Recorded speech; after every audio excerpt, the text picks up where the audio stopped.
का दूसरा पहलू देशद्रोह है। देशभक्ति का दूसरा पहलू है वो क्या है? देशद्रोह। एक होती है देशभक्ति और एक होता है देशद्रोह। तो देशद्रोह है और मैं मानता हूँ कि देशद्रोह वो नहीं जो हमें मीडिया दिखाती है, जो मीडिया के द्वारा हमें चीजें दिखाई जाती हैं, हम उसको देशद्रोह नहीं मानते, वो देशद्रोह नहीं है। देशद्रोह मेरी नजर में, मैं अपने विचारों में बताना चाहूँगा, मेरी नजर में देशद्रोह क्या है, तो बल्कि देशद्रोह वह है, बल्कि जिस सच्ची देशभक्ति की बात मैंने अभी आपसे की वो तब छोटे होती है जब एक सरकारी अधिकारी अपने चौकीदार के सलाम का इस्तेमाल नहीं करता। वो देशभक्ति तब आरंभ होती है जब किसी कारखाने या संस्था का मालिक अपने मजदूरों को उनके सम्मान या हक की मजदूरी नहीं देता, तब ये देशभक्ति अपने आप में टोटल हो जाती है। और आगे मैं कहना चाहूंगा कि करार होती है वो देशभक्ति, कि करार होती है वो देशभक्ति जब एक बेटा अपने माँ बाप को वृद्धाश्रम की चौखट पर छोड़ आता है। सिसकती है वो देशभक्ति जब एक किसान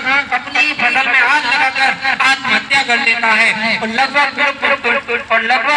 विलुप्त होती है, विलुप्त होती है नजर आती है वो देशभक्ति जब हमारा ही चुना हुआ नेता, जब हमारा ही चुना हुआ कोई नेता संसद की कार्रवाई को भंग करता नजर आता है। आज इस देश के बुद्धिजीवी, आज इस देश का बुद्धिजीवी पर अंग्रेजी बोलकर अभिमान तो हिंदी बोलने पर सर्व महसूस करता है। और आज जहाँ इस देश के एटीएम मशीनों की सुरक्षा ऐसी लगाकर की जाती है, तो वहीं आजादी के 76 वर्ष बाद भी एक गरीब अपने सर पर पंखे को तरसता है। और जिस देश में पुल का निर्माण भी ईमानदारी से संभव न हो पाता हो, उस देश में ईमानदारी से राष्ट्र निर्माण करना एक सपने जैसा लगता है। और मुझे लगता है ये सपना तब साकार नहीं होगा जब हम युवा यहाँ खड़े होकर के समस्याओं पर बात करेंगे। ये सपना तब साकार होगा जब हर समस्याओं के कारणों पर बात की जाएगी। ये सपना तब साकार होगा जब हर युवा पर इन समस्याओं पर विचार विमर्श करेगा और अपनी ईमानदारी और सच्चाई से अपने रास्ते पर चलेगा। ये सपना तब साकार नहीं होगा जब हम बीमारी के लक्षणों का इलाज करेंगे।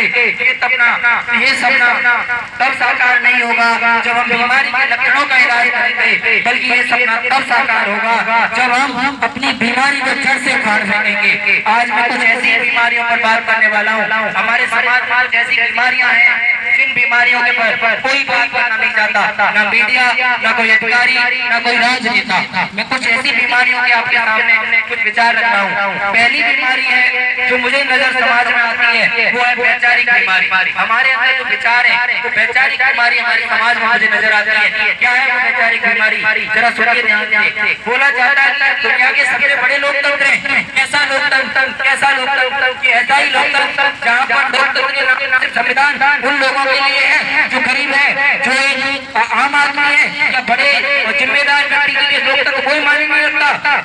आज हमें लोकतंत्र का पाठ पढ़ाया जाता है, लेकिन मुझे लगता है कि हमारा दिमाग और समाज पूरी तरह से अलोकतांत्रिक है, क्योंकि अलोकतंत्र मान्यता नहीं होती तो ब्राह्मण और भेदभाव नहीं होता। इस देश में हिंदू पैदा होते हैं, मुस्लिम, सिख, ईसाई पैदा होते हैं, लेकिन अफसोस की बात है कि इंसान पैदा नहीं होते। इस देश में हिंदू पैदा होते हैं, मुस्लिम पैदा होते हैं, लेकिन अफसोस की बात है कि इंसान पैदा नहीं होते। और मैं समझता हूँ कि ना हिंदू की जरूरत है, मैं समझता हूँ कि ना हिंदू की जरूरत है, ना मुसलमान की जरूरत है। इस राष्ट्र को चलाने के लिए, इस देश को चलाने के लिए एक अच्छे और सर्वश्रेष्ठ इंसान की जरूरत है। दूसरी हमारे समाज में जो बीमारी है वो है राजनीतिक बीमारी। मैं आपको बताना चाहूंगा कि अब हम चुनाव करने के लायक नहीं रहे। आजकल की जो हमारी चुनाव व्यवस्था है, अब हम चुनाव करने के लायक नहीं रहे। बड़े बड़े लाउड स्पीकर लगा करके हमें बताया जाता है कि ईवीएम मशीन पर जाकर हमको कौन सा बटन दबाना है। किसी राजनेता ने अपने 50 साल के जीवन में देश के लिए क्या किया ये मायने नहीं रखता। मायने ये रखता है कि 50 दिनों में उसकी पार्टी ने कितना बड़ा प्रचार किया। जिस राजनेता का प्रचार जितना बड़ा होगा वो देश की उतनी ही बड़ी कुर्सी पर बैठेगा। ये आज की सच्चाई है। और मुझे लग रहा है कि ये राजनीतिक बीमारी इसलिए पैदा नहीं हुई कि बुरे आदमी राजनीति में आ गए, बल्कि इसलिए पैदा हुई कि अच्छे आदमियों ने, अच्छे लोगों ने राजनीति में आने से इनकार कर दिया या हमेशा के लिए मना कर दिया। और एक शैक्षणिक बीमारी अपने समाज में नजर आती है, जरा ध्यान से सुनेंगे ये शैक्षणिक बीमारी क्या है। तो शैक्षणिक बीमारी की हम बात करें तो वो बड़ी आश्चर्य की बात है कि जिस देश ने दुनिया को नालंदा और तक्षशिला जैसे शिक्षा के संस्थान दिए और आज विश्व के 200 विश्वविद्यालयों में हमारा एक भी विश्वविद्यालय नहीं आता, जहाँ एक तरफ हमारे पास IIM जैसे शिक्षण संस्थान है, तो वहीं दूसरे तरफ देश के गरीबों को बेरोजगार की लाइन में खड़ा करने के लिए हमारी सरकार ने सर्व शिक्षा अभियान का झुंझुना पकड़ा दिया।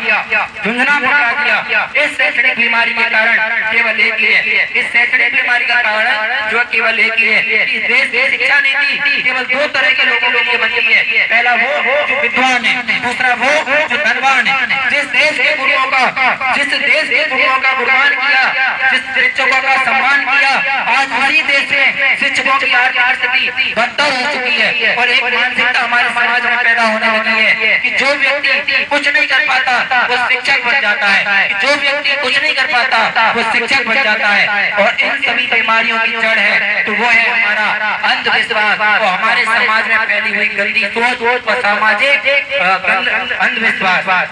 जब तक इस देश का वैज्ञानिक अपनी गाड़ी में नींबू मिर्ची लगाता रहेगा और इस देश का डॉक्टर दिल्ली के रास्ता काटने पर खड़ा हो जाएगा, इस देश का शिक्षित वर्ग अपने घर को काली मट्टी से सजाता रहेगा और इस देश का युवा अपनी सफलता के लिए मंदिरों में नारियल फोड़कर भगवान को रिश्वत देता रहेगा, तब तक ना तो इस देश के अंधविश्वास होगा और ना हमारा राष्ट्र निर्माण संभव होगा। इसलिए मैं समझता हूँ कि हमारा राष्ट्र निर्माण तब तक संभव होगा कि जब तक जातिगत आरक्षण से ऊपर सामाजिक सशक्तिकरण पर बात करेंगे। हमारा राष्ट्र निर्माण तब संभव होगा जब हम एक पिता अपने बच्चे को चॉकलेट का लालच देकर भ्रष्टाचार का बीज बोना बंद कर देगा। हमारा राष्ट्र निर्माण तब संभव होगा जब इस देश में स्त्रियों की पूजा नहीं, देश में स्त्रियों की इज्जत की जाएगी। हमारा राष्ट्र निर्माण तब संभव होगा जिस इस देश के बुजुर्गों वृद्धाश्रम में बच्चों को अनाथालय में रहने के लिए मजबूर नहीं होना पड़ेगा। हमारा राष्ट्र निर्माण तब संभव होगा जिस इस देश का युवा 250cc की बाइक नहीं 2,500 की साइकिल खरीदेगा और पर्यावरण के प्रति अपना योगदान देकर राष्ट्र को प्रकट करेगा। हमारा राष्ट्र निर्माण तब संभव होगा जब हम सरकारी योजनाओं का गुणगान नहीं, उनकी सफलता और असफलता का मूल्यांकन करेंगे। हमारा राष्ट्र निर्माण तब संभव होगा जब इस देश में राजनेताओं को चुनाव होने प्रचार से नहीं और प्रचार से प्रभावित होकर नहीं, उनके काम से प्रभावित होकर करेंगे। हमारा राष्ट्र निर्माण तब संभव होगा जब इस देश की संसद में हमारी राष्ट्रीय समस्याओं पर बहस विवाद नहीं बल्कि विचार किया जाएगा। हमारा राष्ट्र निर्माण तब संभव होगा जब इस देश का धनी वर्ग गरीबों को दान नहीं, उन्हें काम देने के बारे में सोचेगा। हमारा राष्ट्र निर्माण तब संभव होगा जब इस देश में गांधी, नेहरू, विवेकानंद की मूर्तियां नहीं, उनके सपनों का आदर्श भारत बनेगा। हमारा राष्ट्र निर्माण तब संभव होगा जब हम कभी आप मैं बड़ी बातें नहीं, हम सब मिलकर छोटी छोटी पहल करना शुरू कर देंगे, तब हमारा राष्ट्र निर्माण संभव होगा। इन्हीं सब चीजों के साथ मैं अपनी वाणी को विराम देता हूँ। जय हिंद, जय भारत।